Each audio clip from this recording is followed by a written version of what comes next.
বিসমিল্লাহির রহমানির রহিম। আজকে সোনারগাঁয়ের একটি ইতিহাস ঘটে গেল। এই সোনারগাঁয়ের জনগণের জয় হয়েছে। আমি যদি অনুভূতি ব্যক্ত করতে চাই তাহলে একটু পিছনের দিকে যাইতে হয়। যে আসলে উপজেলা নির্বাচনকে কেন্দ্র করে অনেক ধরনের ষড়যন্ত্র সোনারগাঁয়ে হয়েছে। যারা প্রকৃত আসলে রাজনৈতিক নেতৃবৃন্দ, যারা রোড লেভেল থেকে চলে আসছে রাজনীতি করার জন্য, আমরা ছাত্রলীগ থেকে শুরু করে আজকে যুবলীগের দায়িত্বে পালন করে উপজেলা নির্বাচনের আজকে এই ভাইস চেয়ারম্যান নির্বাচিত হয়ে আজকে এই চেয়ারে বসেছি। সোনারগাঁয়ের জনগণ, রাজনৈতিক নেতৃবৃন্দ, ছাত্রলীগ, যুবলীগ, শ্রমিক লীগ, স্বেচ্ছাসেবক লীগ, আওয়ামী লীগ, এই সংগঠনগুলার যারা ত্যাগী নেতা কর্মী, তাদের একটা সিদ্ধান্ত ছিল। আর যারা ক্ষমতায় ছিল, যারা সোনারগাঁয়ে নৌকা প্রতীক পেয়ে যারা বিনা ভোটে নির্বাচিত হয়ে এই সোনারগাঁকে নেতৃত্ব দেওয়ার চিন্তা ভাবনা করতেছেন, তারা চিন্তা করছিলেন যে সোনারগাঁয়ে আমরা যা বলবো আসলে তাই হবে।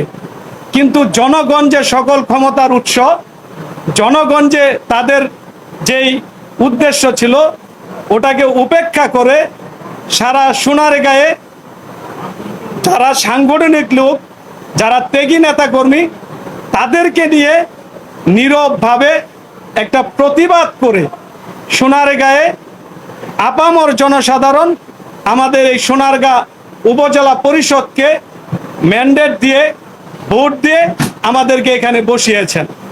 এটাই প্রমাণ করে যে কোনো লোক যদি সাংগঠনিকভাবে মাঠে কাজ করে, রাজনীতি করে, জনগণের সেবা করে, মানুষের দুঃখ দুর্দশা লাঘবের জন্য রাজনীতি করে, তাদের জয় আল্লাহ তাআলা অবশ্যই নিশ্চিত করেন।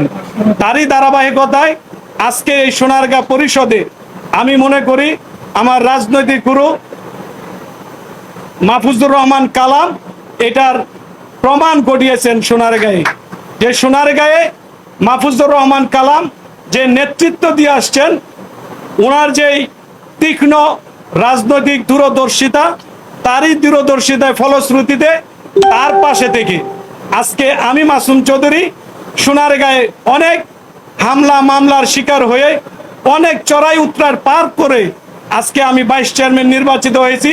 সোনারগাঁয়ের মানুষ চিন্তা করছে যে আসলে আমাদের এই সোনারগাঁয়ে উপজেলা পরিষদে যদি যারা ত্যাগী নেতাকর্মী তাদেরকে যদি আমরা বসাই, তাহলে সোনারগাঁয়ের জনসাধারণের দুঃখ দুর্দশা এবং সোনারগাঁয়ের উন্নয়ন এবং সোনারগাঁয়ের ভবিষ্যৎ আমরা ইনশাল্লাহ একসাথে সোনারগাঁয়ের উপজেলা পরিষদ কাজ করে যাব।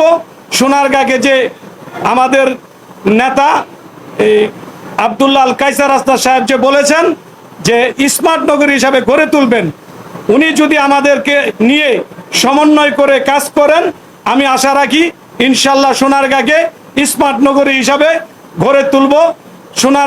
সোনারগাঁ না শুধু টেকনাফতে তেতুলিয়া, রূপসা থেকে পাতুরিয়া, সুন্দরবন থেকে বান্দরবন যে উন্নয়নের দ্বারা অব্যাহত রেখেছেন জননেত্রী শেখ হাসিনা, এই জননেত্রী শেখ হাসিনার উন্নয়নকে ধারাবাহিকতায় যদি আমরা উন্নয়ন করে যাই, তাহলে সোনারগাঁয়ের ঐক্যের অবশ্যই দরকার আছে।